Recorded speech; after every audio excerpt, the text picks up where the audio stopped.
क्या आप जानते हैं कि शास्त्रों में कलयुग के अंत के बारे में क्या लिखा है? जब आप इन भविष्यवाणियों को सुनेंगे तो आपके रोंगटे खड़े हो जाएंगे। यह कोई काल्पनिक कहानी नहीं, बल्कि हमारे पवित्र ग्रंथों में दर्ज वे सत्य हैं जो युगों से अचल माने गए हैं। हम जानेंगे कि कैसा होगा कलयुग के अंत का वह भयावह समय, कैसा होगा उस युग का मनुष्य जो धर्म और मानवता को भूल चुका होगा, और स्त्रियों के लिए श्री कृष्ण ने कौन से गुप्त रहस्य बताए हैं, और सबसे रहस्यमय सवाल कब, कहां और कैसे प्रकट होंगे भगवान कल की। आज की इस यात्रा में हम जानेंगे कि किस प्रकार भगवान कल की कलयुग का विनाश कर सतयुग की पुनः स्थापना करेंगे। हम देखेंगे सतयुग की वह पहली झलक जो कलयुग के विनाश के तुरंत बाद प्रकट होगी। साथ ही कल की पुराण में वर्णित कलयुग के अंत की निश्चित काल गणना को भी जानेंगे कि आखिर कब समाप्त होगा यह युग। और अंत में एक ऐसा सत्य जो शायद ही किसी ने बताया हो, कैसी होगी भगवान कल्कि की मृत्यु। इसलिए मित्रों, विनती है कि इस यात्रा को अंत तक अवश्य देखें। जिन रहस्यों को आप आज जानने जा रहे हैं उन्हें बीच में छोड़ देना अपने आप को अज्ञान के अंधकार में धकेलने जैसा होगा। तो आइए शुरू करते हैं यह अद्भुत यात्रा। महाभारत युद्ध के बाद जब द्वापर युग समाप्त हो गया, तब ब्रह्मा जी ने अपनी पीठ पृथ्वी की ओर कर ली। उसी के साथ ही कलयुग की शुरुआत मानी गई है। कल्कि भगवान विष्णु का 10वां अवतार, जिनके आगमन को कलयुग के अंतिम समय का संकेत माना गया है। शास्त्रों में स्पष्ट लिखा है कि जब भगवान कल की सफेद घोड़े पर प्रकट होंगे, उसी क्षण से प्रलय का आरंभ होगा, और उसी प्रलय के बाद एक नई सृष्टि, एक नया युग सतयुग जन्म लेगा। जैसा श्री कृष्ण पहले कह चुके हैं, यदा यदा ही धर्मस्य ग्लानिर्भवति भारत अभ्युत्थानमधर्मस्य तदात्मानं सृजाम्यहम्। जब जब धर्म की हानि और अधर्म की वृद्धि होती है, तब तब मैं स्वयं को प्रकट करता हूँ सतयुग। त्रेता द्वापर में भगवान विष्णु के 9 अवतार हो चुके हैं। मत्स्य अवतार, कूर्म अवतार, वराह नृसिंह अवतार, वामन अवतार, परशुराम अवतार, राम अवतार कृष्ण और बुद्ध अवतार, और 10वां अवतार कल की अवतार है जो कलयुग के अंत में होगा। इस अवतार के साथ कलयुग का नाश होगा और नए युग का प्रारंभ होगा। मान्यताओं की देखें तो महाभारत की घटना द्वापर युग की मानी जाती है। इसे बीते हुए 5100 साल बीत चुके हैं और इसके बाद कलयुग शुरू हुआ। हिंदू धर्म के प्राचीन ग्रंथ गरुड़ पुराण, विष्णु पुराण और कल की पुराण में कलयुग का विस्तृत वर्णन किया गया है। इसमें स्त्री और पुरुषों के व्यवहार का भी वर्णन किया है। अगर आज का मनुष्य इन ग्रंथों में किए गए कलयुग के वर्णन को सुनेगा तो वह भयभीत हो जाएगा। पुराणों में जो हजारों साल पहले कहा था वो एक एक शब्द सही हो रहा है।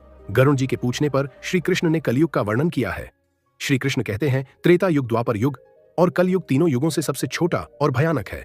जब कलयुग अपने चरम पर होगा और धर्म का संपूर्ण नाश हो जाएगा, तब भगवान का भयानक प्रलय इस सृष्टि का नाश करेगा। भगवान कृष्ण ने बताया कि कलयुग में मनुष्य का व्यवहार एवं कर्म कैसे होगा। तो आइए इसे विस्तृत रूप में समझते हैं। ओम कल्कि देवाय नमः। बलवान व्यक्ति सबका स्वामी होगा, चाहे वे किसी भी कुल में जन्मा हो। जो बलवान होगा वो सबका स्वामी होगा। धोखा और पाखंड अपने चरम पर होगा। कलयुग में जो व्यक्ति झूठ बोलेगा वो श्रेष्ठ माना जाएगा। मनुष्य मशीनी उपकरण की पूजा करेंगे, उन्हें भगवान से भी ऊपर समझा जाएगा। व्रत और उपवास के नियम टूटेंगे। लोग व्रत, उपवास, दान अपने विचार के अनुसार करेंगे। कोई विधि विधान का पालन नहीं करेगा। धन का दिखावा बढ़ेगा। थोड़े से धन को प्राप्त कर लोग गर्व करेंगे। मनुष्य धन का उपयोग केवल दिखावे के लिए करेगा और स्वयं को धनवान दिखावे में लगा रहेगा। जो व्यक्ति धनहीन होगा उसकी पत्नी उसे त्याग देगी। धनवान व्यक्ति स्त्रियों का स्वामी बन जाएगा। कलयुग में गाय का सम्मान घटेगा। गाय का पालन केवल दूध के लिए होगा, उसकी सेवा पूजा नहीं करेगा। मनुष्य का सारा ध्यान धन कमाने के लिए होगा। धन और धर्म के लिए कोई भी रुचि नहीं होगी। स्त्रियों का स्वभाव, स्त्रियां सुंदर पुरुष की कामना करेंगी और धर्मशास्त्रों की अवहेलना करेंगी। वह अपने पति, सास, ससुर की सम्मान नहीं करेंगी। वह अपने परिवार की विघटन करेंगी। लोग अपने स्वार्थ के कारण रिश्तों को तोड़ेंगे। वृद्धजनों की सेवा करना भूल जाएंगे। संयम का अभाव बढ़ेगा। लोग बिना स्नान किए भोजन करना, अग्निदेव और अतिथि का सम्मान न करना आम हो जाएगा। प्राकृतिक आपदा, रोग, योग, तपस्या और सात्विक भोजन के अभाव में लोग कम उम्र में मृत्यु को प्राप्त होंगे। अनाज और फल उत्पन्न नहीं होंगे। कम उम्र में महिलाएं गर्भवती होंगी। इस प्रकार ग्रंथों में कलयुग का भयावह वर्णन किया है। क्या आपको लगता है कि कुछ बातें आज के समय में सत्य हो रही है? लेकिन यह तो केवल शुरुआत है। जब महाभारत युद्ध के बाद धर्मराज युधिष्ठिर ने इन्हीं आशंकाओं से व्याकुल होकर भगवान श्री कृष्ण से मिलने का निर्णय लिया, तब एक और भयावह सत्य सामने आया। महाभारत के युद्ध की समाप्ति के पश्चात जब धर्मराज युधिष्ठिर हस्तिनापुर के सिंहासन पर आसीन हुए, तो उनके मन में सृष्टि के भविष्य को लेकर अनेक चिंताएं उठने लगीं। द्वापर युग अब समाप्त होने की कगार पर था और कलयुग के आगमन के संकेत मिलने लगे थे। युधिष्ठिर यह सोचकर व्याकुल हो उठे कि कलयुग में मानव जीवन का क्या होगा और धर्म की क्या स्थिति रहेगी। अपने मन की इस चिंता का समाधान पाने के लिए उन्होंने अपने चारों भाइयों भीम, अर्जुन, नकुल और सहदेव के साथ भगवान श्री कृष्ण के पास आने का निश्चय किया। युधिष्ठिर ने अपने भाइयों को बुलाया। अर्जुन ने चिंतित स्वर में पूछा, हे बड़े भ्राता, आप इतने चिंतित क्यों दिखाई दे रहे हैं? क्या किसी शत्रु ने हमारे राज्य पर आक्रमण करने का दुस्साहस किया है? यदि ऐसा है तो आप बस आज्ञा दीजिए, मैं अभी जाकर उन सभी का नाश कर दूंगा। युधिष्ठिर ने एक गहरी सांस लेते हुए कहा, हे प्रिय अर्जुन, मैं तुम्हारे पराक्रम से भली भांति परिचित हूं। इस पृथ्वी पर कोई भी राजा इतना साहस नहीं कर सकता कि हस्तिनापुर पर आक्रमण करने का विचार भी करे। लेकिन मेरा चिंतन किसी बाहरी शत्रु के बारे में नहीं है। भीम, जो हमेशा से ही अपने बड़े भाई की हर चिंता को साझा करते थे, बोले, तो फिर क्या बात है? बड़े भैया, आपकी चिंता देखकर हमारे मन में भी अनिश्चितता और भय उत्पन्न हो रहा है। कृपया हमें शीघ्र ही बताइए कि कौन सा संकट हमारे सामने है। युधिष्ठिर ने गहरे स्वर में उत्तर दिया, हे भीम, तुम सत्य कह रहे हो। एक भयंकर संकट सचमुच आने वाला है। मैं कलयुग के आगमन के विषय में सोचकर चिंतित हूं। मुझे यह भय सता रहा है कि आने वाले समय में मानव समाज किस दिशा में जाएगा, धर्म का क्या होगा और सत्य का क्या हश्र होगा। इसीलिए मैंने निश्चय किया है कि अब हमें द्वारिकाधीश श्री कृष्ण जी के पास जाना चाहिए। केवल वही हमें इस चिंता से मुक्त कर सकते हैं। सभी पांडवों ने युधिष्ठिर की बातों से सहमति प्रकट की।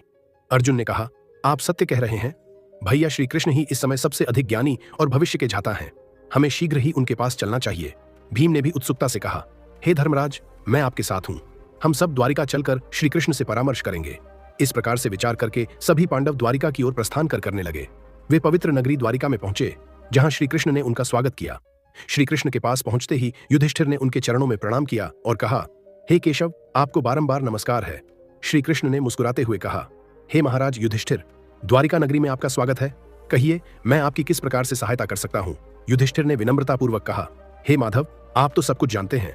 द्वापर युग अब समाप्त होने वाला है और कलयुग के संकेत स्पष्ट रूप से दिखने लगे हैं। मैं यह जानना चाहता हूं कि कलयुग में मानव का स्वभाव और आचरण कैसा होगा। वह किस प्रकार के कर्म करेगा और मोक्ष प्राप्ति के लिए उसे कौन से प्रयास करने होंगे। श्री कृष्ण ने गहरी मुस्कान के साथ उत्तर दिया, हे धर्मराज, आपकी जिज्ञासा उचित है। कलयुग के प्रभावों को समझना अत्यंत महत्वपूर्ण है, लेकिन इसका उत्तर मैं आपको सीधे नहीं दे सकता। इसके लिए आपको और आपके भाइयों को कुछ विशेष अनुभव प्राप्त करने होंगे। युधिष्ठिर ने उत्सुकतापूर्वक पूछा, हे केशव, आप जिस प्रकार की परीक्षा की बात कर रहे हैं, उसके लिए हम क्या करें? हमें क्या अनुभव करना होगा? श्री कृष्ण ने कहा, हे महाराज, आपको और आपके चारों भाइयों को अलग अलग दिशाओं में स्थित घने और भयानक वनों में जाकर कुछ विचित्र और अद्भुत चीजें देखनी होंगी। जब आप वहां कुछ असामान्य घटनाओं का अनुभव करेंगे तो उन्हें वापस आकर मुझसे साझा करें। तभी मैं आपको कलयुग के प्रभावों के बारे में विस्तार से बता पाऊंगा। युधिष्ठिर कहते हैं, जैसी आपकी आज्ञा केशव। आप जिस स्थान की ओर इशारा करेंगे, हम वहां पर जाने के लिए तैयार हैं। भगवान श्री कृष्ण कहते हैं, हे महाराज, आप और आपके चारों भाई अब अलग अलग दिशाओं में जाओ। सभी दिशा में भयंकर वन स्थित है। आप उन जंगलों में जाकर देखो। अगर आपको कोई विचित्र चीज दिखाई दे तो आप वापस आकर बता देना। मैं उससे आपको आने वाले कलयुग का रहस्य बताऊंगा। फिर युधिष्ठिर और उनके भाइयों ने भगवान श्री कृष्ण की आज्ञा का पालन करते हुए वन की ओर चलने का निर्णय लिया। पांडव अपने रथों से उतरे और पैदल ही वन की ओर चल पड़े। वन की यात्रा कठिन थी, लेकिन वे अपने मन में जिज्ञासा और ईश्वर की आज्ञा का पालन करने की उद्देश्य से चल रहे थे। वन का वातावरण शांति और रहस्यमय से भरा हुआ था और पांडव एक एक करके अलग अलग दिशाओं में जाने लगे ताकि वे अधिक से अधिक अद्भुत घटनाओं का अनुभव कर सकें। सबसे पहले युधिष्ठिर को एक घने और रहस्यमय वन में एक विचित्र दृश्य दिखाई दिया। उन्होंने देखा कि एक विशालकाय हाथी के 2 सूंड हैं। वह हाथी अपने दोनों सूंड से वन के पेड़ों को उखाड़ रहा था, मानो उसकी शक्ति अद्वितीय हो। यह दृश्य देखकर युधिष्ठिर आश्चर्यचकित हो गए और सोचने लगे कि यह अद्भुत घटना क्या संकेत दे रही है। उन्होंने उस हाथी को ध्यान से देखा और उसके अद्वितीय रूप को समझने का प्रयास किया। इसके बाद अर्जुन ने भी एक अद्भुत घटना का साक्षात्कार किया। अर्जुन एक सुंदर और शांत वन में पहुंचे, जहां पक्षियों की चहचहाहट सुनाई दे रही थी। वहां उन्होंने देखा कि एक विशाल पक्षी के पंखों पर वेदों की रचाएं लिखी हुई थी। वह पक्षी अत्यंत विशाल और गौरवशाली था, लेकिन वह मुर्दे का मांस खा रहा था। अर्जुन यह दृश्य देखकर सोचने लगे, यह कैसा अद्भुत और विरोधाभासी दृश्य है। एक ओर यह पक्षी वेदों का ज्ञान धारण करता है और दूसरी ओर वह मृत जीवों का मांस खा रहा है। अर्जुन ने इस दृश्य को ध्यान से देखा और यह समझने का प्रयास किया। फिर भीम, जो बड़े बलवान और हृपुष्ट थे, उन्होंने भी एक अनोखी घटना देखी। भीम एक हरे भरे चारागाह में पहुंचे, जहां गायों का एक झुंड चल रहा था। वहां उन्होंने देखा कि एक गाय ने बछड़े को जन्म दिया और वह गाय अपने बछड़े को इतनी जोर से चाटने लगी कि वह बछड़ा लहूलुहान हो गया। भीम ने यह दृश्य देखा और सोचने लगे, यह कैसी विचित्र ममता है जो बच्चे को घायल कर रही है। इसके बाद सहदेव ने एक विचित्र दृश्य देखा। सहदेव एक सुंदर और शांत जलाशय के पास पहुंचे, जहां 7 कुएं थे। उन 7 कुओं में से 6 कुओं में पानी भरा हुआ था, लेकिन बीच वाला कुआं, जो सबसे गहरा था, उसमें जरा सा भी पानी नहीं था। यह दृश्य देखकर सहदेव गहरे विचार में पड़ गए और सोचने लगे कि यह अद्भुत दृश्य क्या संकेत दे रहा है। उन्होंने इस दृश्य को ध्यान से देखा और यह समझने का प्रयास किया। और फिर अंत में नकुल ने भी एक अद्भुत दृश्य देखा। नकुल एक पर्वतीय क्षेत्र में पहुंचे, जहां चारों ओर ऊंचे ऊंचे पर्वत थे और उन पर हरे भरे वृक्ष उगे हुए थे। उन्होंने देखा कि एक पहाड़ की चोटी से एक विशालकाय शिला लुढ़कती हुई नीचे आ रही है। वह शिला अपने रास्ते में आने वाले बड़े बड़े वृक्षों को उखाड़कर फेंक देती है, लेकिन जब वह एक छोटे से पौधे के पास पहुंची तो उसे छूते ही वह स्थिर हो गई। नकुल इस घटना से स्तब्ध रह गए और सोचने लगे कि यह छोटा सा पौधा इतना शक्तिशाली कैसे हो सकता है। उन्होंने इस दृश्य को ध्यान से देखा और यह समझने का प्रयास किया। शाम होते ही पांचों भाई वन से वापस लौटे और भगवान श्री कृष्ण के पास पहुंचे। वे सभी अपने अपने अनुभवों को साझा करने के लिए उत्सुक थे। सबसे पहले युधिष्ठिर ने अपनी बात कही। हे प्रभु, मैंने एक हाथी देखा जिसकी 2 सूंडें थीं। यह दृश्य देखकर मैं बहुत चकित हुआ। श्री कृष्ण मुस्कुराए और बोले, धर्मराज, इस दृश्य का अर्थ यह है कि कलयुग में ऐसे लोग सत्ता में आएंगे जो दोनों ओर से शोषण करेंगे। वे एक ओर प्रजा से सेवा और भक्ति की मांग करेंगे और दूसरी ओर अपने स्वार्थ के लिए उनका दोहन करेंगे। वे दिखावे में कुछ और होंगे और अंदर से कुछ और ऐसे शासक प्रजा के हित की बजाय अपने स्वार्थ को प्राथमिकता देंगे। इसके बाद अर्जुन ने कहा, प्रभु, मैंने एक पक्षी देखा जिसके पंखों पर वेदों की रचनाएं लिखी हुई थीं, लेकिन वह पक्षी मुर्दे का मांस खा रहा था। यह दृश्य मेरे लिए अत्यंत विचित्र था। श्री कृष्ण ने गहरे विचार में डूबते हुए कहा, अर्जुन, कलयुग में ऐसे लोग होंगे जो बड़े बड़े विद्वान और पंडित कहलाएंगे। उनके पास ज्ञान तो होगा, लेकिन उनका हृदय पवित्र नहीं होगा। वे मृतकों के नाम पर धन अर्जित करने के लिए तत्पर रहेंगे। ऐसे विद्वान केवल अपने लाभ के लिए धर्म और वेदों का उपयोग करेंगे। वे केवल उस समय का इंतजार करेंगे जब कोई धनी व्यक्ति मरे और उनकी संपत्ति उनके नाम हो जाए। इस युग में धर्म के नाम पर भी छल और कपट होगा। फिर भीम ने अपनी बात कही, प्रभु, मैंने देखा कि एक गाय अपने बछड़े को इतनी जोर से चाट रही थी कि वह लहूलुहान हो गया। यह दृश्य मेरे लिए बड़ा ही विचित्र था। श्री कृष्ण ने गंभीरता से उत्तर दिया, भीम, कलयुग में माता पिता अपने बच्चों के प्रति इतनी ममता और मोह दिखाएंगे कि वे उनके विकास का मार्ग ही बाधित कर देंगे। अत्यधिक स्नेह और सुरक्षा के कारण बच्चे आत्मनिर्भर नहीं बन पाएंगे और वे जीवन में आगे बढ़ने के बजाय मोहमाया के जाल में फंसकर रह जाएंगे। माता पिता की ममता उनके बच्चों के लिए ही बाधा बन जाएगी और बच्चे आत्मनिर्भर बनने के बजाय कमजोर हो जाएंगे। अब सहदेव ने अपनी बारी ली और कहा, हे प्रभु, मैंने 7 कुओं का अद्भुत दृश्य देखा। 6 कुओं में पानी भरा हुआ था, लेकिन बीच वाला कुआं जो सबसे गहरा था वह पूरी तरह से सूखा था। यह दृश्य मुझे बहुत विचित्र लगा। श्री कृष्ण ने धीरे धीरे उत्तर दिया, सहदेव, कलयुग में ऐसे लोग होंगे जो दिखावे में बड़े धनाढ्य और संपन्न होंगे। वे बड़े बड़े उत्सवों और आयोजनों में अपार धन खर्च करेंगे, लेकिन अपने पड़ोस में भूखे और प्यासे लोगों की ओर देखने की भी जरूरत नहीं समझेंगे। वे केवल अपने स्वार्थ और आनंद के लिए धन का उपयोग करेंगे और दूसरों की पीड़ा की उन्हें कोई परवाह नहीं होगी। यह युग स्वार्थ और अनदेखी का होगा, जहां धन का असली उपयोग नहीं हो पाएगा। अंत में नकुल ने अपनी बात कही, प्रभु, मैंने देखा कि एक विशाल काय शिला पहाड़ से लुढ़क हुई नीचे आ रही थी। वह अपने रास्ते में आने वाले बड़े बड़े वृक्षों को उखाड़कर फेंक रही थी, लेकिन एक छोटे से पौधे के पास पहुंचते ही वह शिला स्थिर हो गई। यह दृश्य मेरे लिए अत्यंत आश्चर्यजनक था। श्री कृष्ण ने गंभीर स्वर में उत्तर दिया, नकुल, कलयुग में मनुष्य का पतन बड़े बड़े धन और संपत्तियों के कारण नहीं रुकेगा।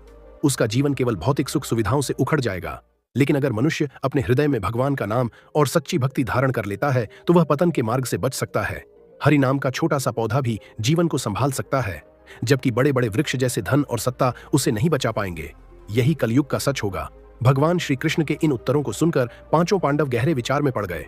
उन्होंने कलयुग के भविष्य की एक झलक देख ली थी और यह समझ लिया कि इस युग में मनुष्य का स्वभाव और आचरण कैसे बदल जाएगा। वे समझ गए कि इस युग में धर्म और सत्य का पालन करना कितना कठिन होगा, लेकिन यदि वे सच्ची भक्ति और भगवान के नाम का आश्रय ले तो वे अवश्य ही इस पतन से बच सकते हैं। दर्शकों, अब ध्यान से सुनिए, क्योंकि यहां से शुरू होता है इस वीडियो का सबसे महत्वपूर्ण हिस्सा। गरुड़ पुराण में भी कलयुग के अंत का वर्णन मिलता है। गरुड़ पुराण में भगवान श्री कृष्ण ने कलयुग के अंत के संकेत बताए हैं। एक बार गरुड़ जी ने भगवान श्री कृष्ण से पूछा, हे प्रभु, चारों युगों में कलयुग को ही सबसे भयंकर और दहकदायक माना गया है। इस कलयुग का अंत कैसे होगा और इसके अंत के समय कौन से संकेत दिखाई देंगे? श्री कृष्ण ने गरुड़ जी की ओर देखकर उत्तर दिया, हे गरुड़, कलयुग का अंत अत्यंत भयानक और विनाशकारी होगा। जब पृथ्वी पर यह संकेत दिखाई देने लगे तो समझ लेना कि कलयुग का अंत निकट आ चुका है और अब सृष्टि का अंत प्रलय से होगा। पहला संकेत, मानव आयु का ह्रास। भगवान श्री कृष्ण ने सबसे पहले बताया कि कलयुग के अंत समय में मानव जीवन की आयु घटकर केवल 20 वर्ष रह जाएगी। यह संकेत इस बात का प्रतीक होगा कि मानव का शरीर अत्यंत दुर्बल और कमजोर हो जाएगा। जब मनुष्य मात्र 12 वर्ष का होगा तभी उसके बाल सफेद हो जाएंगे और उसका शरीर झुर्रियों से भर जाएगा। यह संकेत इस बात का प्रतीक होगा कि कलयुग में मनुष्य की शारीरिक और मानसिक शक्ति का पूर्ण पतन हो जाएगा। इसके अलावा उस समय की स्त्रियां 8 या 9 वर्ष की आयु में ही संतान को जन्म देने लगेंगी। यह स्थिति समाज में एक अस्वाभाविक और असंतुलन की ओर इशारा करती है। स्त्रियों का शरीर अत्यंत क्षीण और छोटा होगा, लेकिन उनकी भोजन की लालसा अत्यधिक होगी। वे कम संतान को जन्म देंगी और अत्यंत क्रोधी स्वभाव की होंगी। वे अपनी संतान का पालन पोषण करने में भी असमर्थ होंगी, जिससे समाज में अव्यवस्था और असंतोष का माहौल बनेगा। दूसरा संकेत, पतिव्रता स्त्रियों का लोप। भगवान श्री कृष्ण ने दूसरा संकेत बताते हुए कहा कि कलयुग के अंत समय में पतिव्रता स्त्रियां कहीं दिखाई नहीं देंगी। एक ही स्त्री कई पुरुषों से विवाह करेगी। यह स्थिति समाज में नैतिकता और सदाचार का ह्रास होने का प्रतीक है। सतयुग में राजा हरिश्चंद्र हुए थे। वो हरीशचंद्र जिसने सत्य के लिए अपने परिवार और अंत में खुद का बलिदान दे दिया था। त्रेता युग में कलयुग के 3 पैर थे। इस समय पाप थोड़ा बहुत होता था। इस युग में विष्णु के वामन और राम अवतार हुए थे। असुर राज बाली ने 3 पग धरती दान कर दी, जबकि राक्षस राज रावण ने सीता का अपहरण कर सीता को छुआ तक नहीं। द्वापर युग में आधे लोग पापी और आधे पुण्य आत्मा थे। जितने पाप होते उतने पुण्य भी हो जाते थे। इसी युग में महाभारत का युद्ध हुआ था। ये युद्ध धर्म का युद्ध था। इसमें श्री कृष्ण ने धर्म की स्थापना की थी। अब कालिकाल चल रहा है, यानी कलयुग, जिसमें धर्म का कोई नामो निशान नहीं है। इस युग में मनुष्य पाप अधिक करता है। पुण्य ना के बराबर वर्तमान में देखा जा रहा है। अब तो चारों तरफ पाप ही पाप नजर आता है। अब तो इंसान थोड़ा बहुत दान पुण्य करता है तो वो उसका भी प्रचार इस तरह करता है जैसे उसने बहुत बड़ा एहसान किया हो। इस युग में यज्ञों की पूजा नहीं, अपमान किया जाएगा। पुराणों में लिखा है, जैसे जैसे कलयुग आगे बढ़ेगा, कलयुग में लोग अपनी तुच्छ बुद्धि को साक्षात समझकर मूर्ख लोग ईश्वर और पुराणों, धर्म ग्रंथों की प्रामाणिकता पर सवाल उठाएंगे। सभी वेदों और पुराणों को त्याग दिया जाएगा। जब सभी वेदों को त्याग दिया जाएगा, संस्कार शून्यता फैलेगी। लोग छोटी छोटी बातों पर क्रोधित होकर आग बबूला हो जाएंगे। ब्रह्मा जी ने नारद जी से कहा, कलयुग में मनुष्य का आचरण भ्रष्ट हो जाएगा। गरुण जी के पूछने के बाद भगवान श्री कृष्ण ने सबसे भयानक संकेत का वर्णन किया। उन्होंने कहा कि जब कलयुग का अंत निकट होगा, तब कलयुग के प्रथम चरण में लोग भगवान के निंदक हो जाएंगे। कलयुग के दूसरे चरण में लोग भगवान को भूल जाएंगे।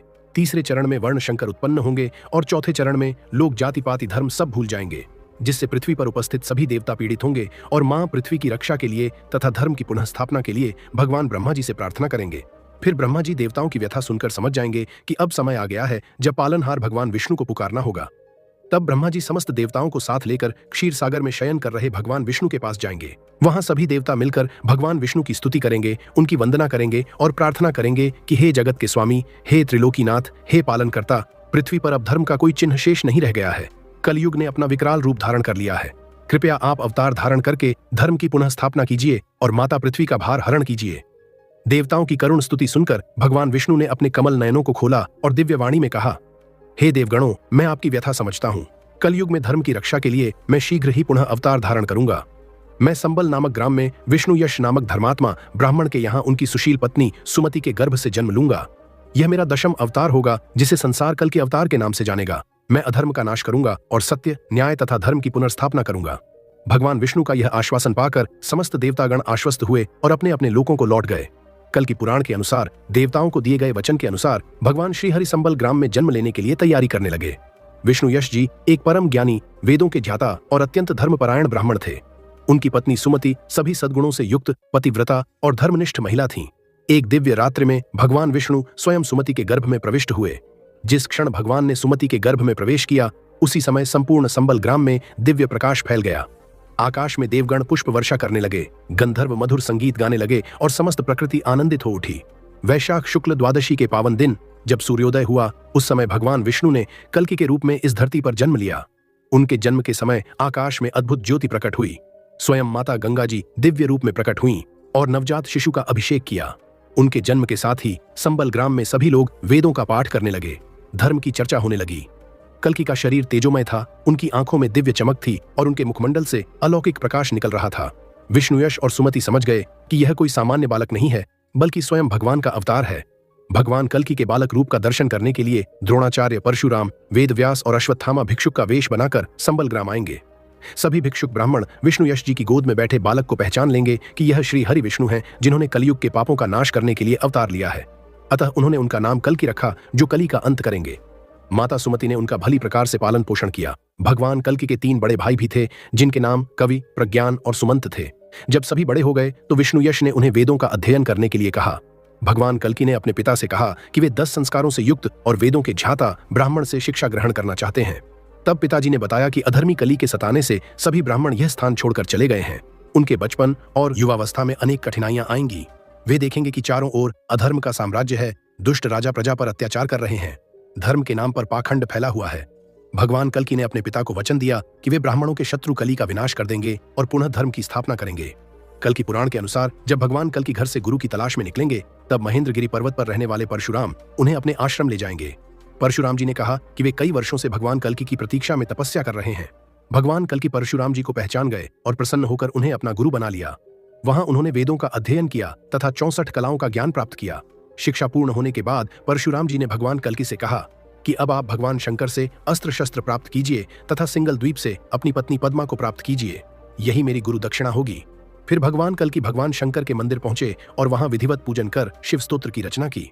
भगवान शंकर प्रसन्न होकर साक्षात प्रकट हुए और उन्होंने भगवान कल्कि को देवदत्त नामक श्वेत घोड़ा और रत्नमारु नामक दिव्य तलवार प्रदान की। अब भगवान कल्कि अपनी पत्नी पद्मा को प्राप्त करने के लिए निकले। सुखदेव जी ने भगवान कल्कि को बताया कि सिंगल द्वीप के राजा बृहद्रथ की पुत्री पद्मा ने भगवान शंकर से वरदान प्राप्त किया था कि उनके पति स्वयं नारायण होंगे और भगवान नारायण के सिवा जो कोई भी उन्हें काम भाव से देखेगा वह स्त्री बन जाएगा। राजा बृहद्रथ ने अपनी पुत्री के स्वयंवर का आयोजन किया। जैसे जैसे रानी पद्मावती आगे बढ़ रही थी, उनके रूप को देखकर सभी राजा मोहित हो गए और काम भाव प्रकट होते ही वरदान अनुसार सभी राजाओं ने स्त्री का रूप धारण कर लिया। यह देखकर रानी पद्मावती अत्यंत दुखी हो गई और भगवान विष्णु का ध्यान करने लगी। भगवान कल्कि ने शुक को अपना संदेश लेकर सिंगल देश भेजा। शुक ने रानी पद्मा को बताया कि भगवान कल्कि उनसे विवाह करने आ रहे हैं। यह सुनकर रानी पद्मावती अत्यंत प्रसन्न हो गई। रानी पद्मा सखियों सहित सरोवर के निकट पहुंची और वहां तेजयुक्त भगवान कल्कि को शयन करते देखा। पद्मा मोहित हो गई और भगवान कल्कि ने उठकर उन्हें आश्वासन दिया। इसके बाद राजा बृहद्रथ ने अपनी पुत्री पद्मा का विवाह भगवान कल्कि के साथ विधिपूर्वक कर दिया। फिर भगवान कल्कि अपनी पत्नी को लेकर संबल ग्राम पहुंचे। माता सुमति अपने पुत्र और पुत्रवधू को देखकर अत्यंत हर्षित हुई। भगवान कल्कि की पत्नी पद्मा जी ने जय और विजय नाम के 2 पुत्रों को जन्म दिया। फिर भगवान कल्कि ने अपने पिता की अश्वमेध यज्ञ की इच्छा पूर्ण करने के लिए कीकटपुर को जीतने का निर्णय लिया। कीकटपुर में रहने वाले लोग देहाती, धर्म न मानने वाले तथा भोग में लिप्त रहने वाले थे। भगवान कल्कि की सेना ने बौद्धों के नायक जिन और उसकी संपूर्ण सेना का नाश कर दिया। इसके बाद भगवान कल्कि हरिद्वार पहुंचे, जहां सतयुग और धर्म ब्राह्मणों के वेश में उनसे मिले। उन्होंने भगवान कल्कि से कहा कि कलयुग के राक्षस कली ने हमें बंदी बना लिया है और सभी साधु कलयुग के प्रभाव से पीड़ित हैं।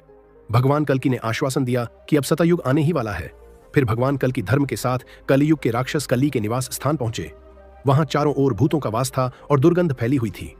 जब राक्षस कली को भगवान कल्कि के आने की सूचना मिली तो वह अपने वाहन उल्लू पर सवार होकर युद्ध के लिए आया। भगवान कल्कि ने धर्म के सहित उसके साथ युद्ध प्रारंभ कर दिया। कली की सेना में कोक और विकोक नाम के 2 राक्षस थे जो ब्रह्मा जी के वरदान से अत्यंत शक्तिशाली थे। इन दोनों के साथ भगवान कल्कि का घोर युद्ध हुआ। ब्रह्मा जी ने भगवान कल्कि को बताया कि यह दोनों तभी मरेंगे जब इन्हें एक ही समय में गाल पर थप्पड़ मारा जाए। भगवान कल्कि ने दोनों के बीच में पहुंचकर अपने दोनों हाथों से उनके गालों पर प्रहार किया और दोनों राक्षस मृत्यु को प्राप्त हुए। उधर धर्म ने सतयुग को साथ लेकर कली की राजधानी में प्रवेश किया और अपने अग्निबाण से कली के संपूर्ण नगर को जला दिया। कली रोता हुआ अदृश्य रूप से अन्य वर्षों में प्रवेश कर गया। इस प्रकार कली यह युग छोड़कर भाग गया। कली को पराजित करने के बाद भगवान कल्कि भल्ला नगर पहुंचे। वहां के राजा शशिध्वज भगवान कृष्ण के परम भक्त थे। राजा शशिध्वज भगवान कल्कि से युद्ध करने निकले। घोर युद्ध के बाद राजा ने भगवान कल्कि को मूर्छित समझकर अपने घर ले गए। वहां राजा की पत्नी सुशांता ने भगवान कल्कि का विधिपूर्वक पूजन किया। भगवान कल्कि प्रसन्न हुए और राजा शशिध्वज ने अपनी पुत्री रमा का विवाह भगवान कल्कि से कर दिया। अब भगवान कल्कि अपनी दोनों पत्नियों रमा और पद्मा के सहित संबल ग्राम में सुखपूर्वक रहने लगे। रमा जी ने रुक्मिणी व्रत करने के बाद एक पुत्र को जन्म दिया।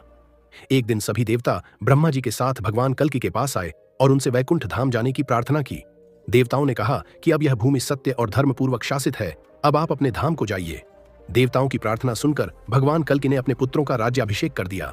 उन्होंने संपूर्ण प्रजा को सूचित किया कि अब वे वैकुंठ धाम जाना चाहते हैं। यह सुनकर संपूर्ण प्रजा अत्यंत दुखी हो गई। भगवान कल्कि ने उन्हें ज्ञान उपदेश देकर समझाया और स्वयं हिमालय पर्वत की ओर चल दिए। हिमालय पर्वत पर पहुंचकर भगवान कल्कि देवताओं के मध्य विराजमान हुए। वहां उन्होंने अपना चतुर्भुज विष्णु स्वरूप धारण किया। शंख, गदा और धनुष उनके हाथों में सुशोभित थे। जब भगवान कल्कि विष्णु रूप में प्रविष्ट हुए तो उनके रूप के दर्शन से सभी जीव मोह माया से परे हो गए। अपने पति के इस अद्भुत रूप को देखकर रमा जी और पद्मा जी भगवान कल्कि के प्रकाश की अग्नि में प्रविष्ट होकर भगवान कल्कि में ही लीन हो गई। इस प्रकार भगवान कल्कि इस धरा को छोड़कर वैकुंठ धाम को चले गए। पुराणों में यह भी वर्णन है कि भगवान कल्कि के साथ 74,000 योद्धा जन्म लेंगे। ये वही योद्धा होंगे जो महाभारत काल में युद्ध करके वीरगति को प्राप्त हुए थे। ऐसा बताया गया है कि महाभारत युद्ध के समय कई लोग इस युद्ध में भाग नहीं ले पाए। वे सभी योद्धा युद्ध लड़ना चाहते थे और उनकी ये इच्छा कलयुग के अंत में पूरी होगी। वे पुनः धरती पर जन्म लेंगे और कल्कि भगवान के साथ मिलकर अधर्म के विरुद्ध महायुद्ध लड़ेंगे। इसके अतिरिक्त 64 धार्मिक गुरु और 8 महान सेनापति भी जन्म लेंगे जो कल्कि की सेना का नेतृत्व करेंगे। आइए अब करें उस पवित्र सतयुग के साक्षात दर्शन जो कलयुग के विनाश के पश्चात पुनः धरा पर अवतरित होगा। जब कल्कि भगवान समस्त अधर्म का विनाश कर देंगे, तब जो थोड़े से धर्मात्मा लोग पृथ्वी पर बचे होंगे उन्हें कल्कि भगवान दिव्य ज्ञान और निराकार ब्रह्म का मंत्र प्रदान करेंगे। जो भी मनुष्य इस घोर कलयुग में भी धर्म के मार्ग पर चलते रहे होंगे, वे कल्कि भगवान के चरणों की शरण में आएंगे और उनका आशीर्वाद प्राप्त करेंगे। ये ही वे भाग्यशाली आत्माएं होंगी जो नए युग की स्थापना में सहायक बनेंगी। लेकिन कल्कि का कार्य केवल दुष्टों का संहार करना ही नहीं है। उनका सबसे महत्वपूर्ण कार्य है संपूर्ण सृष्टि का प्रलय करना और नए सत्ययुग की स्थापना करना। जब धर्म युद्ध समाप्त हो जाएगा तब भगवान विष्णु अपने रुद्र स्वरूप को धारण करेंगे। वे सूर्य की किरणों में विराजमान होकर पृथ्वी का संपूर्ण जल सोख लेंगे। धीरे धीरे आकाश में एक नहीं बल्कि 7 सूर्य प्रकट हो जाएंगे। इन 7 सूर्यों की भयंकर गर्मी से संपूर्ण सृष्टि जलने लगेगी। नदियां, समुद्र, पर्वत, वन, नगर सब कुछ उस अग्नि में भस्म हो जाएगा। यह दृश्य इतना भयावह होगा कि देखने वाला भी नहीं बचेगा। तत्पश्चात रुद्र रूप धारण किए हुए भगवान विष्णु संपूर्ण जगत को दग्ध करने के बाद अपने दिव्य श्वास से घने मेघों को उत्पन्न करेंगे। ये मेघ सामान्य मेघ नहीं होंगे बल्कि प्रलयकालीन मेघ होंगे। वे आकाश में भयंकर गर्जना करते हुए, बिजली चमकाते हुए अगले 100 वर्षों तक निरंतर जल की वर्षा करेंगे। यह वर्षा इतनी प्रचंड होगी कि वह उस भीषण अग्नि को भी शांत कर देगी जो संपूर्ण सृष्टि को जला रही थी। जब अग्नि शांत हो जाएगी तब भी वे मेघ रुकेंगे नहीं। वे लगातार बरसते रहेंगे और धीरे धीरे संपूर्ण जगत को जल में डुबो देंगे। चारों ओर केवल जल ही जल होगा, जैसे सृष्टि के आरंभ से पहले था। श्री कृष्ण ने गरुड़ जी से इस महाप्रलय का वर्णन करते हुए कहा था कि यह दृश्य इतना विनाशकारी और भयावह होगा कि उसकी कल्पना भी नहीं की जा सकती। समस्त संसार जलकर राख हो जाएगा, फिर उस राख को भी जल डुबो देगा। संपूर्ण जगत का ध्वंस होगा, सभी लोग, सभी प्राणी, सभी वस्तुएं नष्ट हो जाएंगी। यही महाप्रलय है जो हर कल्प के अंत में होता है। लेकिन यह विनाश निरर्थक नहीं है, यह पुराने को मिटाकर नए की स्थापना के लिए है। जब यह प्रलय समाप्त होगा तब फिर से भगवान ब्रह्मा सृष्टि की रचना करेंगे, जिसके बाद आएगा एक नया युग, सतयुग। इसमें सभी देवता फिर से पृथ्वी पर वास करेंगे और भगवान कल्कि कली का अंत करके फिर से नए धामों की स्थापना करेंगे। अब सवाल उठता है कि कैसा होगा सतयुग। जैसे कि हम जान चुके हैं, सतयुग की अवधि चारों युगों से सबसे अधिक की होगी। सतयुग की अवधि 17,28,000 वर्ष होगी, जहां मनुष्य की आयु 1 लाख वर्ष तक होगी। इस युग में मानव का कद 21 फीट ऊंचा होगा और किसी भी प्रकार का रोग या असमय मृत्यु नहीं होगी। सबसे आश्चर्यजनक बात यह है कि लोग मन से ही एक दूसरे से संवाद कर सकेंगे। कोई छल, कोई झूठ नहीं होगा। यह युग पूर्ण सत्य, धर्म और शांति का युग होगा, जहां हर मनुष्य दिव्य गुणों से युक्त होगा। और एक ऐसी धरती जहां ना कोई हिंसा है, ना लोगों में लोभ की भावना है, ना झूठ, ना भय है। हर व्यक्ति एक दूसरे को सम्मान करता है, ना किसी में क्रोध है और ना ईर्ष्या। यह है सत्य युग। यहाँ कोई राजा नहीं है, क्योंकि हर कोई अपने कर्म का राजा है। ना कोई युद्ध, ना सेना, ना हथियार। न्याय की कोई अदालत नहीं, क्योंकि कोई अन्याय होता ही नहीं। सभी लोग धर्म, सत्य और सेवा के मार्ग पर चलने वाले होते हैं। सतयुग में मनुष्य का मन ही उसका भगवान होता है। यहाँ गंगा इतनी शुद्ध होगी कि उसमें पड़ा पुष्प भी वर्ष भर ताजा रहता है। जानवर भी हिंसक नहीं होते। शेर और गाय एक ही घाट पर पानी पीते हैं। मनुष्य पेड़ों से बात करता है और धरती माँ उसके पैरों के स्पर्श से मुस्कुरा उठती है।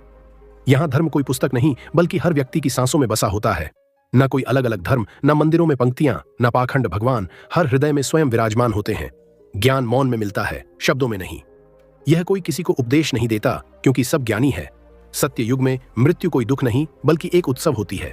लोग अपने जीवन के अंत को खुद पहचान लेते हैं और एक शांत ध्यानपूर्ण विदाई लेते हैं। न आंसू, न भय, बस शांति। आप पूछेंगे, क्या सत्य युग में तकनीक नहीं होगी?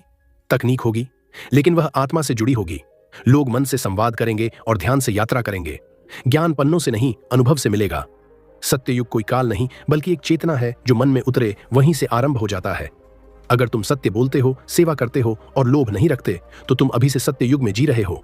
कल्पना कीजिए, एक ऐसी धरती जो युद्ध और लोभ से जल चुकी है, जहां धर्म गिर चुका है, जहां भगवान स्वयं एक अंतिम अवतार में आकर अधर्म का अंत करते हैं और फिर एक मौन, एक प्रकाश, एक दिव्य ऊर्जा बाहर निकलती है। वो है सतयुग का प्रारंभ। सतयुग युगों का पहला चरण, जिसे कृतयुग भी कहते हैं, जहां सिर्फ एक धर्म होता है, पाप, ना कोई युद्ध, ना कोई भय। लोगों के मन में छल नहीं होता, आंखों में झूठ नहीं, हृदयों में ईर्ष्या नहीं होती। हर आत्मा एक ज्योति बन जाती है, हर जीवन पूजा बन जाता है। सत्य युग में कोई धर्म विशेष नहीं होता, हर आत्मा स्वयं एक मंदिर होती है। सुबह ध्यान से होती है, दिन सेवा में जाता है और रात आत्मचिंतन में। किसी को सिखाने की आवश्यकता नहीं। तो सबसे प्रमुख सवाल, इस घोर कलयुग से कैसे बचा जाए? इस घोर कलयुग से बचने का एकमात्र उपाय यह है कि व्यक्ति को वेदों पुराणों की ओर लौटना चाहिए और हर समय हरि कीर्तन करके सुरक्षित रखना चाहिए। भगवान श्री कृष्ण ने कलयुग के लिए ऐसी विधि बताई है जो न बड़े तप से, न दान से और न ही यज्ञ से पूरी होती है। वो है भगवान के नाम का जप। हमारे शास्त्रों में कहा गया है कि कलयुग में न बड़े यज्ञ करने की जरूरत है, न कठोर तपस्या की। बस एक चीज चाहिए, भगवान के नाम का सच्चे मन से स्मरण। भगवान श्री कृष्ण ने गीता में सुनाया है कि युग युग में धर्म रक्षा के लिए अलग अलग उपाय हैं। सतयुग में ध्यान से, त्रेता युग में यज्ञ से, द्वापर युग में पूजा से मुक्ति मिलती थी, पर कलयुग में केवल नाम संकीर्तन से ही मुक्ति संभव है। कलयुग का मनुष्य कमजोर है, उसकी आयु कम है और पाप बहुत है।